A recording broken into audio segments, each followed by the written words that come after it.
Bismillahirrahmanirrahim. Pasal kalima Qadim jeung azali. Sasaran qadim azali tilu warna, dat Allah sifat ma'ani salbiyahna. Dat Allah mawujud qiyam binafsi, ma'ani mawujud taqiyam binafsi. Salabiyah ma'dum taqiyam binafsi, da sabab jadi sifat nateku ngunakeun qadim azali tilu kaul.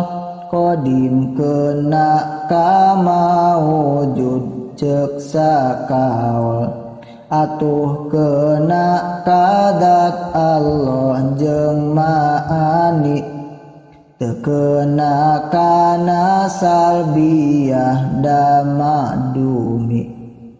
Sifat qidam lain qadim da salbiyah, tapi qidam sifat azali teu salah. Ngaran azali nu taya mimitina, mawujud jeung ma'dum sami azalina. Dat Allah sifat ma'ani salbiyahna, disebut azali sadayana kena. Ari kaul kadua eta nyebutkeun qadim kena kana qiyam binafsikeun, atuh kena wungkul kana dat pangeran, ma'ani salbiyah teu kakenaan.